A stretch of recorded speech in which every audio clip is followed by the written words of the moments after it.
Bienvenidos a todos los presentes y a los que nos ven por YouTube. Hoy tenemos el tercer y último día de la Semana del Comercio Internacional. Trataremos el tema los regímenes de atracción de inversiones en Paraguay con el MBA Jesús Ángel Martín. Él es MBA con especialización en comercio internacional por la Escuela de Negocios SECO de Madrid y máster en Derecho por la Universidad de Salamanca. Ha trabajado como asesor de comercio exterior en la Asociación de Fabricantes de Automóviles de España, Madrid, y en la Dirección Territorial del Ministerio de Comercio de España en Santander, así como consultor de empresas en procesos de internacionalización. También ha trabajado como abogado especializado en Derecho Mercantil y societario en Castellón. Residente en Paraguay actualmente, se desempeña como analista de mercado en la Embajada de España en Asunción, es docente de la Universidad Autónoma de Asunción y decano de la Facultad de Ciencias Económicas y Empresariales. Contigo, profesor. Bueno, buenas tardes a todos. Muchas gracias por estar acá acompañándonos en nuestra última disertación de la Semana del Comercio Internacional y de toda la semana ya. Cerramos esta parte de nuestras actividades de extensión correspondiente a 2023 y bueno, me toca a mí hacer la última presentación. Le vamos a hablar, o le voy a hablar sobre los regímenes de atracción de inversiones extranjera, digamos, los que están en vigor en Paraguay. Quiero hacer un poco un análisis, primero hablar de forma muy rápida de en qué consisten este tipo de regímenes, cuáles son los instrumentos que los componen. Quiero focalizarme mucho en cuáles son los argumentos que tiene Paraguay para atraer al inversor internacional, que tiene un montón. Hablar por encima del detalle de cada uno de estos mecanismos de atracción. No me quiero, digamos, parar mucho, porque son muy farragosos y muy técnicos y no creo que aporten mucho, aparte de aburrimiento. Y también hacer un poco una revisión de cuál es el resultado, ¿verdad? Ya hago ya un spoiler, adelanto que el resultado no es el deseado, ¿verdad? La Paraguay tiene el marco jurídico, el marco regulatorio, tiene una serie de argumentos, yo los llamo argumentos de venta, que hacen que el país sea atractivo y, sin embargo, no se logra el objetivo de conseguir un nivel de inversión medido en el flujo de inversión neta directa anual, digamos, razonable, ¿no? Entonces, terminaré haciendo un poco un apunte de cuáles pueden ser las causas y algunas recomendaciones. Es un poco cómo está estructurada la presentación. Así que, sin más, vamos a arrancar. Bueno, lo que son el régimen de atracción de inversiones, hay un montón de definiciones. Acá he elegido tres, una del BID, otra de la OCDE y una de CEPAL. Me quiero un poco centrar en el diferencial de cada una de las definiciones. El BID, por ejemplo, define a los regímenes de atracción de inversiones como conjunto de medidas y acciones orientadas a atraer inversiones extranjeras directas. Esto es importante. Los mecanismos de atracción de inversiones lo que buscan es la llegada de inversión productiva. Digamos que, de forma muy burda y muy resumida, la inversión extranjera se suele dividir en dos tipos, pueden ser tres, pero me quiero quedar con dos: lo que es la inversión productiva y la inversión especulativa o la inversión de capital. La inversión productiva es el inversor extranjero que aterriza en otro mercado, en otro país, lleva su plata con la intención de, por ejemplo, abrir una fábrica. La inversión productiva crea valor en el lugar donde se ubica, crea valor, crea riqueza, crea empleo, digamos, le aporta al país. La inversión de capital o inversión especulativa, como su propio nombre indica, es una inversión donde lo que se busca es un beneficio inmediato, sin comprometer, sin asumir un alto riesgo, digamos, y ese beneficio viene derivado bien de la plusvalía que se genera vendiendo las acciones que previamente compré o simplemente los dividendos que me reporta la empresa en cuyo capital entré. Bueno, los mecanismos de atracción de inversiones lo que buscan es atraer la inversión productiva, la que crea riqueza, no la inversión especulativa. ¿Okay? Esto es importante, digamos, aclarar desde el principio. ¿Cuáles son los instrumentos para conseguir esa llegada de inversión? Bueno, pues los hay de carácter fiscal, los de carácter financiero, comercial. Luego vamos a ver con un poquito más detalle cada uno de ellos. La Organización para la Cooperación y el Desarrollo Económico, normalmente se le conoce como el Club de los Países Ricos. Los países más desarrollados son los que integran la OCDE.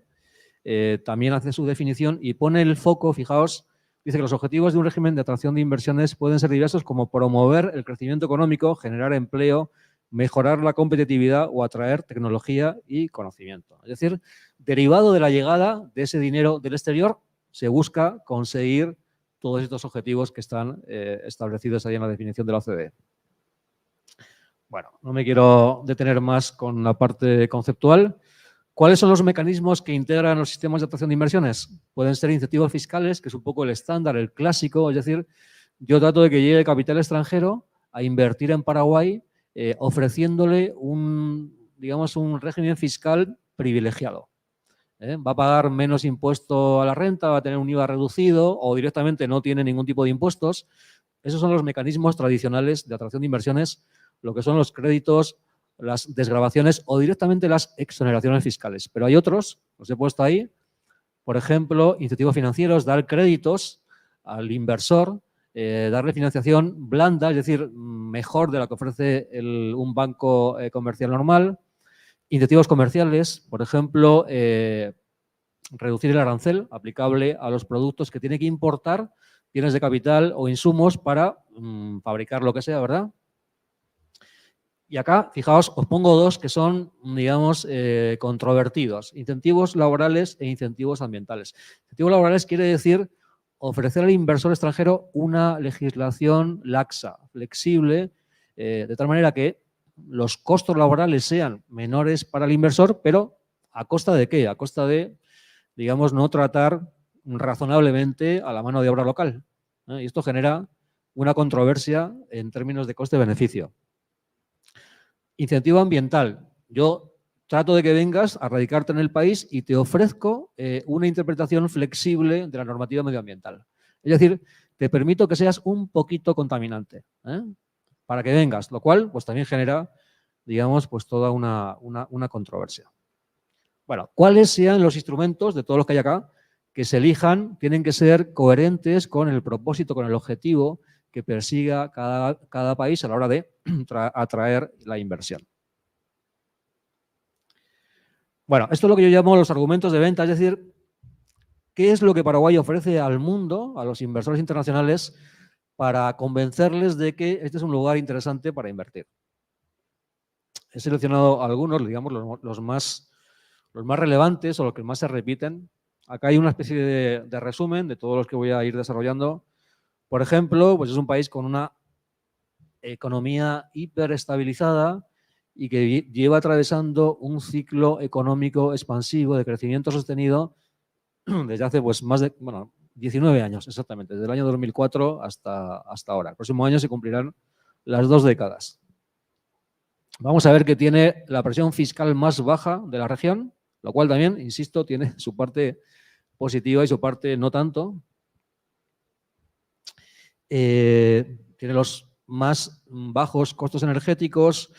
Paraguay ha demostrado tener un alto nivel de resiliencia económica ante situaciones de crisis, al menos en el contexto de la región, ha demostrado ser el que mejor ha sabido lidiar con esas situaciones de crisis, ¿verdad? Bueno, quiero ver un poquito en detalle los más importantes. En primer lugar, el ciclo expansivo de la economía nacional, que como digo, arranca en el año 2003-2004 y llega hasta ahora con 3 años puntuales en que se rompe y después se recupera este crecimiento. Fijaos cómo estaba el país en el año 2002, es decir, antes de que comience este ciclo. El cuadro macroeconómico estaba, como podéis observar, pues bastante deteriorado, ¿no? La renta per cápita había caído con relación al año anterior. En lugar de crecer, había decrecido.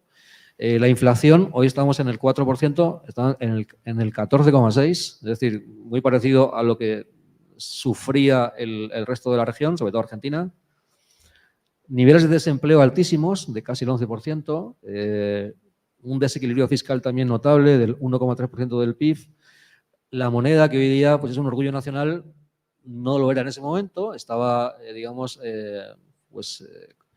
sufriendo un proceso de depreciación, de pérdida de competitividad o de valor con el dólar. Y además, el país estaba a punto de declarar lo que se llama el selective default, es decir, el impago de la deuda, por un valor que tenéis ahí de 221 millones de dólares. La tasa de pobreza estaba en el 50%, es decir, más de la que tiene hoy Argentina, que está arriba del 40%. Situación bastante negativa, ¿no? Casi apocalíptica, yo diría. La solución que tuvo en ese momento el gobierno nacional fue acudir a pedir el auxilio del Fondo Monetario Internacional, con el que se cierra un acuerdo stand-by con una serie de medidas de ajuste estructural que están ahí detalladas, no me quiero tampoco detener mucho, pero básicamente se reforma todo el sistema fiscal de arriba abajo. Hasta hoy se sigue, digamos, aplicando y desarrollando esas reformas fiscales comprometidas. Se reforma la Carta Orgánica del Banco Central, el Código Aduanero, en fin. Las empresas públicas, en ese momento muy obsoletas, ineficientes, son intervenidas, son auditadas. ¿Cuál es el resultado de este paquete de ajustes? Pues ahí lo tenéis, ¿no? Esto un poquito hasta el año 2019, hasta, digamos, el año previo al COVID. Fijaos cómo consigue mejorar el desempeño de la economía nacional. Esto es un poco la comparativa. En azul son los números de Paraguay, en rojo es el promedio de América Latina y Caribe.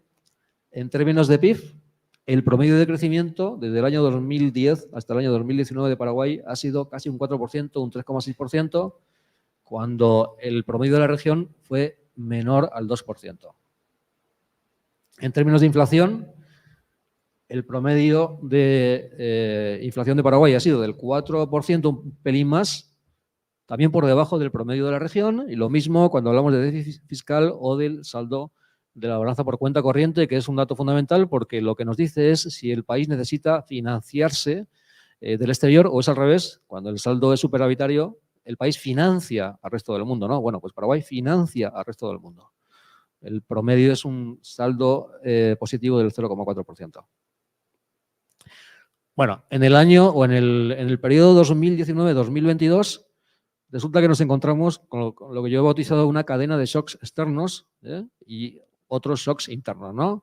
Elementos no previstos que irrumpen con fuerza y poco deterioran pues, la economía, no de Paraguay, sino del mundo. Fundamentalmente,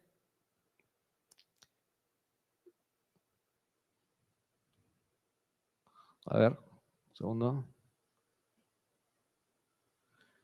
Bueno, en el caso cuando hablamos de shocks externos, son la pandemia de COVID, el desajuste logístico que se produce en el año 2021 como consecuencia, ahí está, de la crisis en el canal de Suez. Todo eso generó pues, todo un problema gravísimo en el ámbito del comercio internacional y pues, la guerra en Ucrania-Rusia, a la que ha seguido, pues, como sabemos, la que tiene lugar hoy día en Israel.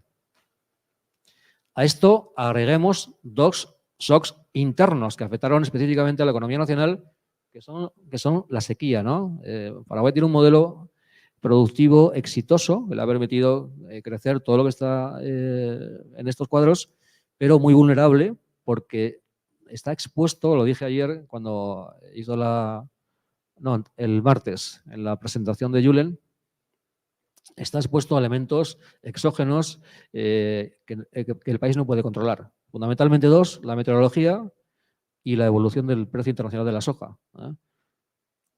Bueno, entonces, cuando hay un problema de meteorología, como fue la sequía enorme del año 2019, también anteriormente la de 2012 y la más reciente del 2022, todo eso presiona a la baja el desempeño de la economía nacional. Y ahí aparecen un poquito las consecuencias, cómo se contrae el PIB, se dispara la inflación, se pierde el control de las cuentas públicas, es decir, se dispara el déficit fiscal y, del mismo modo, el saldo por cuenta corriente pues, se ve deteriorado. Después, a partir del año 2022, el 2022 fue un año crítico para Paraguay solamente por el tema de la sequía. al final conseguimos empatar, es decir, saldamos el año con un crecimiento mínimo, pero crecimiento al fin y al cabo. Y a partir de ahora, tanto 2023 como 2024, digamos que los pronósticos son más que positivos, ¿no? La previsión es que cerremos el año con un crecimiento del 4,5, nuevamente los más o el mejor desempeño a nivel regional, y para el 2023, 4,5, 2024 la previsión es un 3,5, 4% también de crecimiento, que son, digamos, noticias excelentes, ¿no? Fijaos, el problema de la inflación, que es un problema endémico regional, que padecen todas las economías, digamos, de la región. Argentina, que tiene ya una inflación que se va a disparar hasta el 140% a final de año, pero también Brasil, Bolivia, Perú, incluso Uruguay, que ha sido un país que tradicionalmente ha cuidado mucho el tema del control de precios, todos tienen un desempeño muy inferior al que tenemos en Paraguay. El rango meta del Banco Central siempre está entre el 4 y 4,5%, y este año se va a cumplir. Bueno, poco como resumen, ahí tenéis cuál ha sido la evolución del Producto Interno Bruto de Paraguay en el último periodo, del año 2006 hasta la actualidad. Fijaos, con tasas de crecimiento récord en el año 2010, por encima del 11%, fue el país que más creció del mundo, solamente por detrás de Irak. Pero, si veis, 2009, 2012 y 2022, porque 19 y 20, esto es producto del COVID, pero 9, 12, 22, la economía se contrae única y exclusivamente porque llovió poco. También para que tengamos una idea de esa vulnerabilidad que padece el modelo productivo nacional. Pero en términos, digamos, relativos, podemos decir que el ciclo es un ciclo exitoso, un ciclo, además, de larga data, de larga duración. Yo siempre digo en mis clases, para encontrar algo parecido nos tenemos que olvidar de Latinoamérica y hay que irse al sudeste asiático, al desempeño de países como Tailandia, como Singapur, como Vietnam, como Corea del Sur, que consiguieron niveles de crecimiento pues, de este calibre. Todo esto son buenas noticias a la hora de vender Paraguay a los inversores internacionales. Es decir, es un país con un cuadro macro saneado, con las cuentas estabilizadas y donde no hay riesgo de pues, inestabilidad política, inestabilidad económica, cualquier tipo de elementos que generen, digamos, un riesgo no asumible por un inversor internacional. Pensad siempre que el dinero, siempre se dice, el dinero es cagón, ¿verdad? Perdonadme la expresión, pero es así, ¿no? El dinero tiene miedo, el dinero quiere ubicarse en lugares donde las reglas de juego estén claras y se mantengan, sean sostenibles en el tiempo. El inversor quiere tener las reglas de juego claras desde el minuto 1 y además que se mantengan. Bueno, eso, digamos, Paraguay le puede ofrecer a un inversor internacional. Fijaos, cuando estaba preparando la presentación esta mañana, me tropecé en mi cuenta de LinkedIn con una noticia de esta organización que se llama Focus Economics, que publicó, insisto, esta mañana, la previsión de crecimiento de la economía regional para el año que viene, 2024. ¿Quién aparece liderando el ranking? Pues Paraguay, ¿no? La previsión es, os decía, entre el 3,5 y el 4%, por delante de Venezuela, Uruguay, Perú, Bolivia. Todo el resto de economías relevantes latinoamericanas están por debajo. Bueno, creo que no hay mejor manera de resumir este éxito macroeconómico. Este es el argumento de venta número 1, el ser un país con una economía estabilizada. Y a esto quiero agregar que desde el punto de vista político, también Paraguay es un país estable políticamente. No hay sustos. Desde hace años ya las elecciones se celebran sin grandes problemas, los gobiernos se suceden, las transiciones son pacíficas, no ha habido golpes de Estado, no ha habido asonadas militares, es decir, sobre todo comparado con lo que sucede en los países vecinos, ¿no? Eso también le da tranquilidad al inversor. Saber que voy a meter mi dinero en un país políticamente estable. Bueno, un segundo elemento es todo lo que tiene que ver con lo que es el riesgo país. La calificación de la deuda soberana paraguaya, no me voy a enrollar mucho, pero sabéis, supongo que hay 3 grandes calificadoras internacionales que son Standard & Poor's, Moody's y Fitch. Bueno, las 3 califican nuestra deuda en forma positiva, vamos ganando, digamos, eslabones en la calificación. Fijaos, esta es una comparativa del último año, diciembre 21, diciembre 22, y de toda la región, el único país que ha sufrido o que ha experimentado, digamos, una mejora en la calificación de su deuda es Paraguay. Concretamente por parte de Moody's, que mejoró la calificación a Ba1 con tendencia positiva. Ahí tenéis un poquito cuál ha sido la evolución de la deuda soberana paraguaya y cómo va mejorando, que es una forma de medir el riesgo país, ¿verdad? La prima de riesgo es el diferencial que tiene que pagar los tenedores, mejor dicho, el país a los tenedores de bonos soberanos, de títulos de deuda pública, con relación a lo que paga, por ejemplo, Estados Unidos, que es tradicionalmente pues, un gran, digamos, pagador, ¿no? Bueno, ese diferencial, en el caso de Paraguay, son menos de 200 puntos, mientras que el promedio en la región está arriba de los 500. También es un dato que nos da una, digamos, una pista de unas políticas públicas en el área económica que son exitosas. Bueno, baja presión fiscal. Este año, voy a contar un poquito la anécdota, le tuvimos en la Semana de la Contabilidad que organizó la profe Florencia, que está acá, le tuvimos al entonces viceministro de la SET, al señor Óscar Orue. Él terminó su disertación, habló de la factura electrónica y después yo inicié con él pues una suerte de diálogo acerca de qué le suponía a él personalmente el tener que vender que Paraguay tiene baja presión fiscal. La presión fiscal paraguaya está por debajo del 14%, más o menos un 13,5% promedio, ¿verdad? Cuando en Argentina está en el 30% o en Brasil en el 33%, o en España pues casi en el 40%. Países nórdicos más arriba del 50%. Es decir, esto se calcula dividiendo lo que es la recaudación tributaria por el Producto Interno Bruto, ¿verdad? Los estados sólidos con grandes, digamos, servicios públicos, con una sanidad de calidad gratuita, educación, etcétera, todo eso lo financian con impuestos, ¿verdad? Entonces, el resultado es que se dispara la presión fiscal. Entonces, yo le preguntaba a Óscar, al viceministro, ¿qué te genera, verdad? Porque a mí me genera una situación o una sensación, digamos, ambivalente, ¿no? Por una parte, está muy bien, el pagar pocos impuestos te sirve para cazar inversores que vengan acá, pero por otra parte estás desfondeando a la administración pública. Es decir, le estás dejando sin plata, por ejemplo, al IPS o al Ministerio de Salud Pública para prestar servicios de calidad a la ciudadanía. Esa es la otra cara de la moneda. Pues yo digo que este tipo de incentivos fiscales son controversiales, ¿no? Son controvertidos. El que se paguen pocos impuestos en Paraguay está muy bien para el inversor extranjero, pero ¿qué pasa con la ciudadanía nacional? Es decir, ¿qué pasa con los residentes en Paraguay?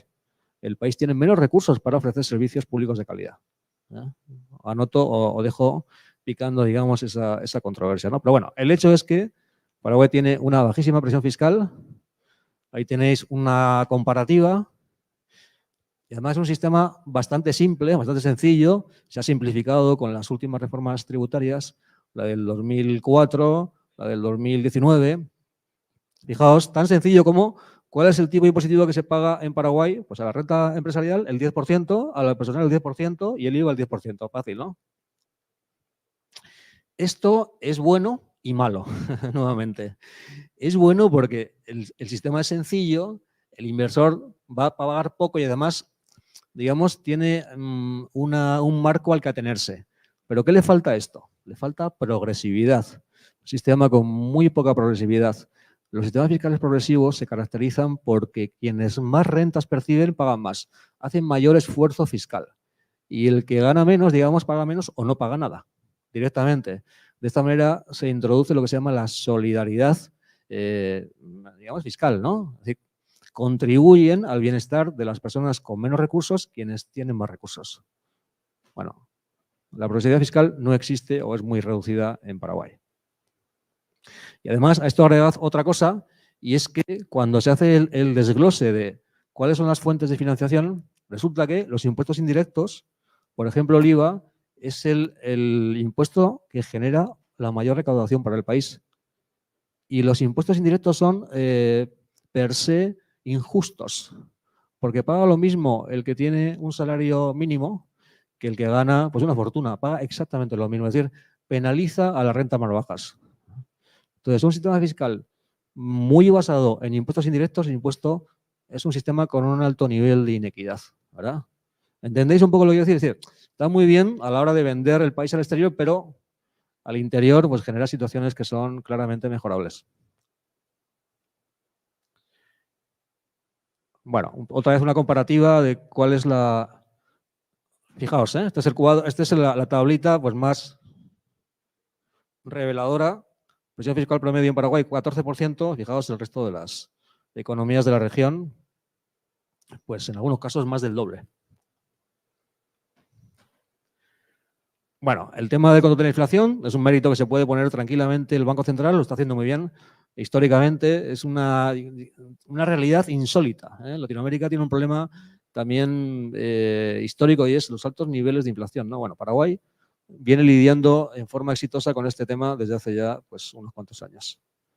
Lo mismo el déficit fiscal. Sabéis que por ley hay una ley de responsabilidad fiscal que establece un máximo de endeudamiento fiscal, digamos, o déficit fiscal, la diferencia entre lo que se recaude y lo que se gasta, del 1,5% que se ha rebasado en los últimos años, pero por circunstancias coyunturales. Por ejemplo, fijaos, en el año 2020 nos fuimos al 6%.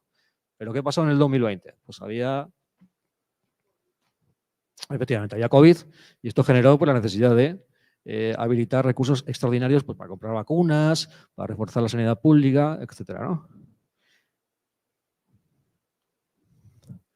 Bueno, la Fundación Gertulio Vargas nos viene ubicando como el país con el mejor clima para hacer negocios y con el más elevado índice de confianza empresarial, como veis ahí, por encima del resto de países de la región.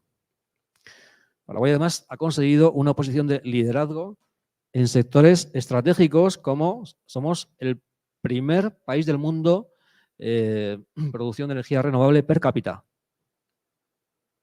El segundo productor de stevia, el tercer productor de yerba mate, fijaos, el octavo exportador mundial de carne, es decir, de pronto un país que tiene poco más de 6 millones de habitantes. Sexto de soja, la tercera fruta de barcazas del mundo, es decir, son algunos resultados pues bastante impresionantes, ¿verdad? Además, gracias a lo que se llama el sistema de preferencias generalizadas, las empresas paraguayas tienen un acceso privilegiado pues, a todos estos mercados internacionales sombreados en azul. Fijaos, este cuadro me parece muy revelador de los cambios, ¿no?, estructurales acontecidos en la economía nacional en los últimos años. En el año 2003, fijaos cómo se componía, primero el valor y cómo estaba, digamos, cómo se componía la matriz exportadora nacional. Primero se exportaban 2.500 millones de dólares, que es una cifra bastante reducida, y la mitad era pues, la energía hidroeléctrica que vende Itaipú a Brasil, ¿verdad? La ANDE, mejor dicho. Productos primarios eran un 30% de la matriz, fijaos, energía un 50% y productos primarios sin transformación casi un 30%, es decir, el 80% de lo que exportaba Paraguay era pues, sin ningún tipo de transformación. Hoy día, 2021 en realidad, hoy día 2023 estamos arriba de los 14.000 millones de dólares, ahí vamos a llegar al cierre del año, pero fijaos que lo que son manufacturas de origen industrial hemos pasado del 4 al 12%, es decir, se ha triplicado. El valor de la energía exportada, de ser la mitad, ahora ya solamente es un 15% y, digamos, lo que les comentaba de un incremento notable en términos de cantidad. Bueno, somos el primer país productor de energía renovable y además Paraguay es un país increíblemente sano desde el punto de vista de la contaminación en términos de emisión de CO2. Fijaos, este es Paraguay, acá mide las emisiones de CO2, el más bajo de la región con mucha diferencia con relación a los demás. Bueno, y luego a la hora de captar también recursos del exterior, es importante tener una pirámide demográfica como esta, progresiva, con una base amplia en la parte de abajo de la pirámide, quiere decir que la población joven es la dominante, ¿verdad? Si agarráramos una pirámide de un país desarrollado, por ejemplo Estados Unidos o Alemania, sería una pirámide regresiva que tendría exactamente la forma invertida, es decir, la base es pequeñita y donde están los segmentos más numerosos, digamos, o con más población, están arriba, la prueba que son países envejecidos, lo cual genera todo un problema, por ejemplo, de sostenibilidad de la caja fiscal y del sistema de pensiones. Bueno, les decía al principio que Paraguay tiene tenemos, digamos, un marco jurídico impresionante, muy atractivo para fomentar la llegada de capital del exterior. Hay un montón de leyes, todas, digamos, orientadas hacia un determinado sector. Entonces, no me quiero detener mucho, es un tema muy farragoso, pero sí por lo menos mencionarlas. Bueno, la ley 6090, que es un poco pues, la ley marco de atracción de inversiones, establece una serie de incentivos, fundamentalmente fiscales, acordados cuando hablaba al principio de cuáles son los incentivos, qué tipos de incentivos incluyen los mecanismos de atracción de inversiones. Pues el más importante siempre es lo que tiene que ver con el pago de impuestos. Pues acá hay una serie de beneficios fiscales, la exoneración de pago de IVA para comprar bienes de capital, en fin. Exoneración, fijaos, de impuestos a los dividendos y utilidades por 10 años para inversiones que tengan un valor superior a los 5 millones de dólares. La ley 117/91 de inversiones establece algunos principios, como por ejemplo la necesidad de respetar pues, el marco regulatorio laboral o las normas en materia de seguridad social, etc. Hay una ley que regula el régimen de zonas francas. Zonas francas, como dice la ley, es una transcripción de lo que dice la ley, son áreas que están sujetas a un régimen aduanero y tributario especial con los que se busca incentivar inversiones y contratación de mano de obra local. Bueno, hay distintos tipos, están ahí, de gestión pública, de gestión privada, y lo importante es que en este tipo de zonas se desarrollan actividades de transformación comercial e industrial. Tienen, pues como siempre, un conjunto de privilegios tributarios. Ahí tenéis algunos de los más destacados. Actualmente existen esas dos zonas, las dos en Ciudad del Este, la zona franca internacional y la zona franca global del Paraguay. Bueno, luego está el régimen de la maquila de exportación, que este es un sistema también de atracción de inversiones, pues ya mega recontra desarrollado en otros países de la región, sobre todo en México, pero también en Panamá, Costa Rica y demás.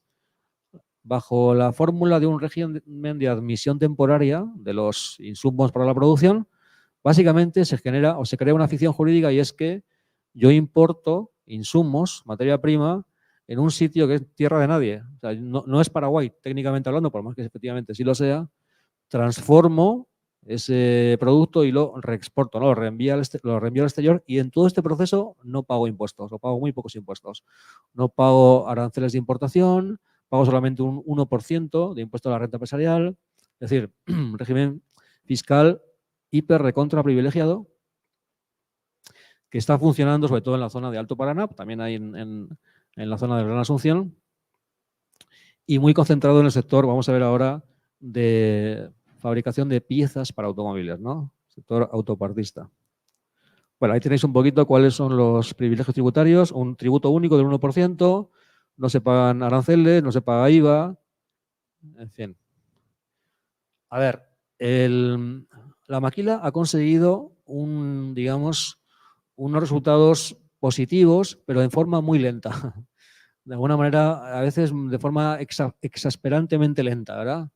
Hemos pasado de exportar producto maquilado del orden de los 200 millones de dólares a superar los 1.000 millones, que es un poco lo que se espera que se cierre este año. Y también se ha conseguido que se rebase la cifra de las 20.000 personas ocupadas por la industria maquiladora, que es una cifra importante, pero sigue siendo pues digamos, una cantidad relativa muy baja comparado con la mano de obra total. En el Paraguay, tiene sus luces y sus sombras, ¿no? Bueno, nos decía 20.000 trabajadores, empleos directos, a los que se suman otros 10.000, casi 11.000 de empleo indirecto. Fijaos cómo ha evolucionado el régimen, o mejor, las exportaciones de producto maquilado, pues prácticamente se ha multiplicado por 8 en los últimos años. Y esta es un poco la distribución de cuáles son los sectores a los que se dedica la maquila, como os decía antes, fundamentalmente autopartes, también todo el tema de confección, plásticos, farmacia, etcétera. Otro régimen de atracción de inversiones es el sistema o la ley de parques industriales. También parques industriales son fracciones de terreno en condiciones adecuadas de ubicación, infraestructura, equipamientos y servicios comunes necesarios para el establecimiento y desarrollo de plantas industriales y servicios complementarios. Hay varios tipos, pueden ser oficiales, pueden ser privados, pueden ser mixtos. También distintas modalidades, los industriales, logísticos, tecnológicos. Actualmente hay 19 parques ubicados, como veis ahí, en Ciudad del Este, Luque, Villalisa, Villeta o Capiatá.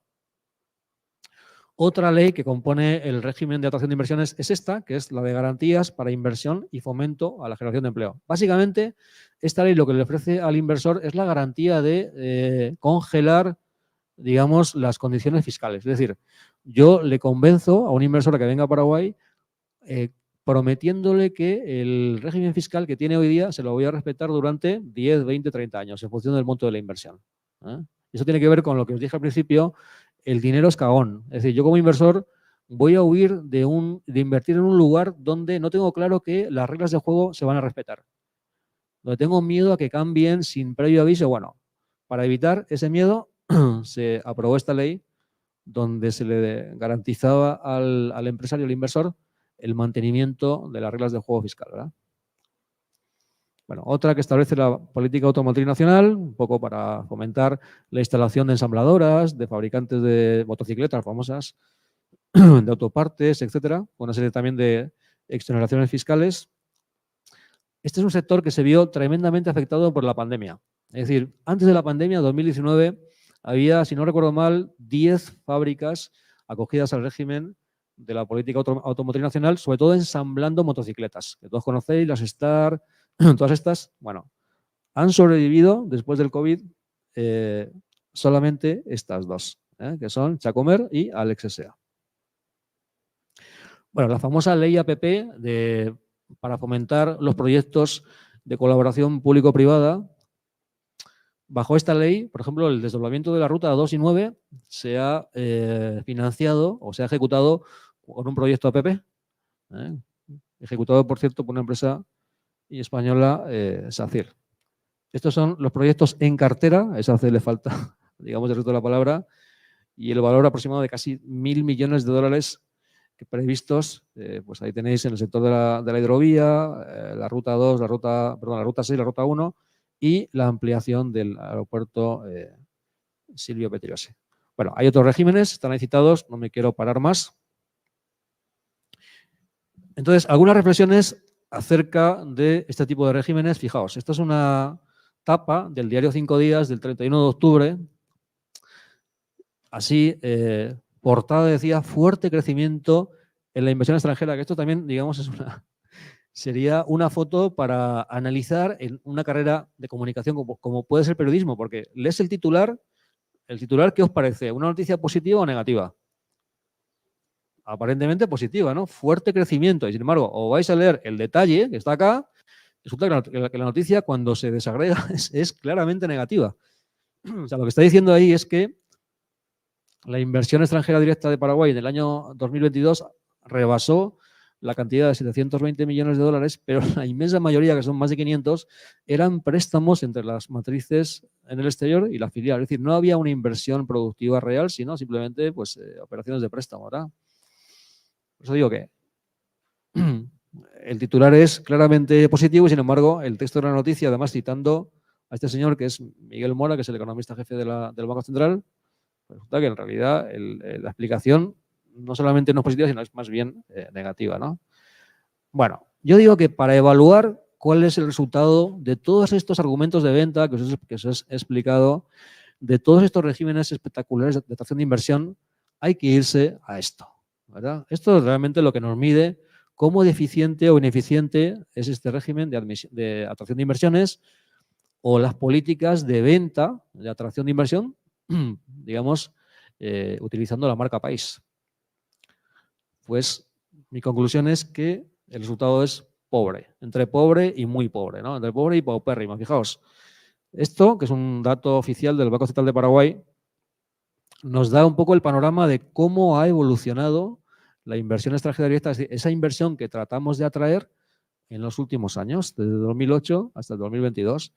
Lo que tenéis arriba es el flujo bruto de entrada, es decir, lo que entra en Paraguay de inversión, y lo que tenéis abajo, lo que sale, el flujo bruto de salida, y a mí lo que me importa es la línea verde, que es el neto, la diferencia entre lo que sale y lo que entra. Y el neto, pues es, fijaos, el récord se consiguió el año pasado, 725 millones de dólares, es una cantidad irrisoria. Es una cantidad irrisoria. Es decir, las comparaciones siempre son odiosas, pero Chile recibe en promedio arriba de los 10.000 millones de dólares de inversión anual con una población parecida a la nuestra. Es decir, no llegamos ni al 10%. Con todas estas bonanzas que os he contado al principio, con estos regímenes de atracción de inversiones que son fantásticos, resultado, este. Y digo, esto fue un récord, pero la tendencia es en una horquilla entre los 250 y los 500 millones de dólares de inversión directa, neta, recibida en Paraguay. Algo estamos haciendo mal, evidentemente, ¿no? Bueno, acá está desagregado un poquito por flujo de actividad. La mayor parte de las inversiones van al sector financiero, al sector bancario, comercio, sector químico, etcétera. Y en términos de saldo, es decir, de inversión acumulada, el principal inversor histórico, creo que desde el año 92, es Brasil. Os cuento, como dato anecdótico, se hizo una revisión metodológica de esta serie y España, que aparecía siempre como el principal inversor, pues hemos caído después de la última revisión a la 5ª posición. Pero bueno, este cuadro que es, insisto, del Banco Central es muy interesante porque nos dice a dónde va dirigida la inversión según el país de origen. Entonces, fijaos, Brasil, que invierte, pues invierte fundamentalmente en bancos, en tema de maquinaria. Uruguay, pues agricultura, comercio. Estados Unidos, en fin. Algunas reflexiones. La primera, ya os la he adelantado, yo creo que el resultado es claramente pobre. ¿Por qué? Pues esa es un poco la pregunta del millón, ¿no? ¿Por qué? ¿Por qué? Que yo sepa, no hay ningún estudio, no hay ninguna investigación, a lo mejor alguien me puede desmentir, digamos, concluyente, relevante, que diga dónde están las causas o cuál es el origen del problema, por qué llega tan poca inversión productiva al país. Yo, digamos que ensayo alguna, ¿verdad? Yo creo que parte tiene que ver con que todavía, a pesar de los esfuerzos que se hacen, Paraguay es un país, es un gran desconocido, ¿no? En el entorno internacional, el inversor pues, catarí o norteamericano o francés conoce Argentina, conoce Brasil, conoce Uruguay, conoce Chile, pero Paraguay no lo tiene en el radar, lamentablemente.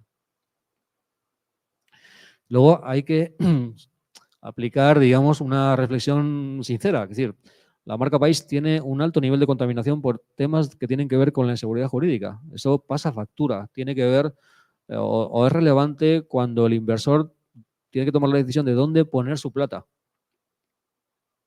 La sombra la verdad de Brasil. O sea, Brasil es el gran gigante y un poco es el lugar de referencia. Por más que, esto va para otra charla, es un país hiperproteccionista en el que es muy complicado entrar, a diferencia de Paraguay. Paraguay es un país tremendamente abierto, tiene la tasa de apertura de su economía la más alta de la región, pero sigue siendo Brasil, es un gigante, es la mitad del continente. Entonces, cuando el inversor mira hacia Latinoamérica, digamos que le deslumbra primero la luz que irradia Brasil, ¿verdad?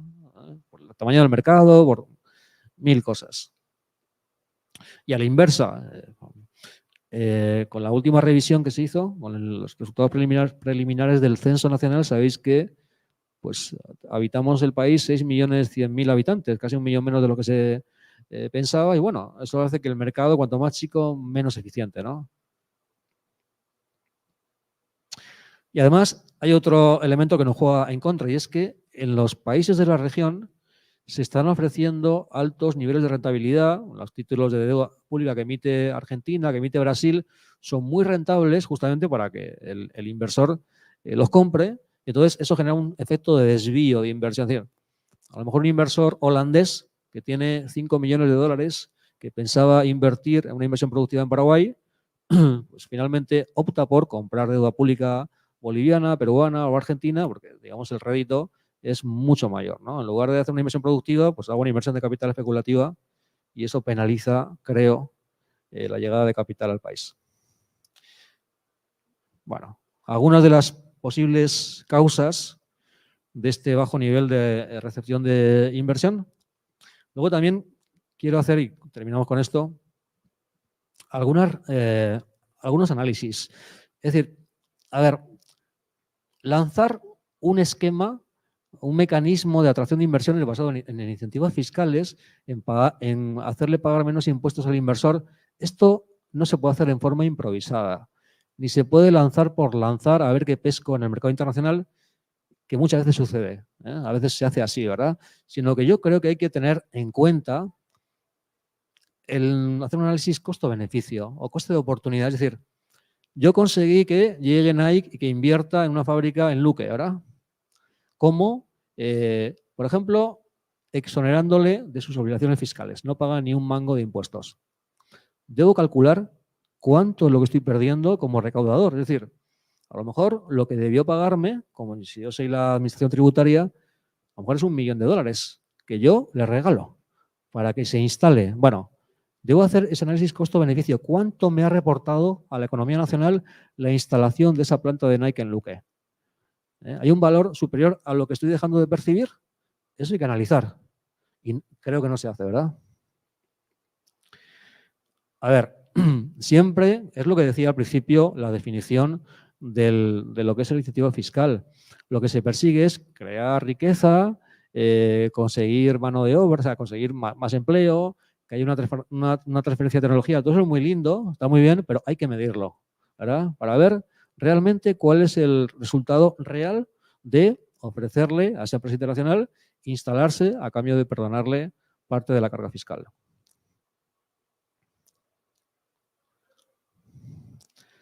Bueno, hay un informe de García Jones del año 2016, financiado o publicado por el Banco Interamericano de Desarrollo, que justamente atacaba estos temas. Decía que este tipo de medidas, fijaos, lo he puesto ahí, son poco efectivas porque lo que se busca es compensar. Es decir, la idea es la siguiente, a ver, ¿todo esto sirve para qué? Para conseguir que lleguen empresas que inviertan y que construyan lo que el Estado no está haciendo. ¿Eh? De alguna manera, el Estado se desliga de su responsabilidad como pues, estableciendo este tipo de regímenes de incentivos, ¿no? Y además dice también el informe que como la presión fiscal de Paraguay, lo hemos visto al principio, ya es muy baja, 13,5%, este tipo de ventajas fiscales no son atractivas, porque igual van a pagar pocos impuestos si es que vienen al margen de un esquema de incentivo a la inversión.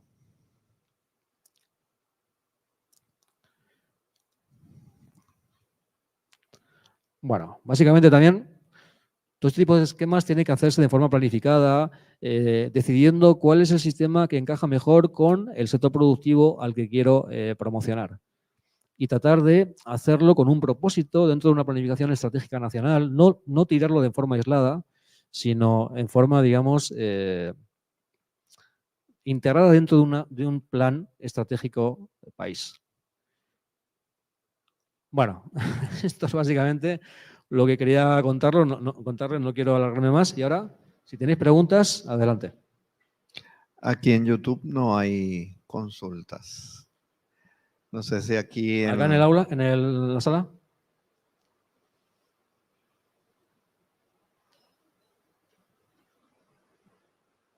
Ninguna consulta. Bueno, pues os invito a que vengáis para acá, nos quitamos la última foto de despedida. Muchas gracias a todos por la atención y nos vemos en la próxima.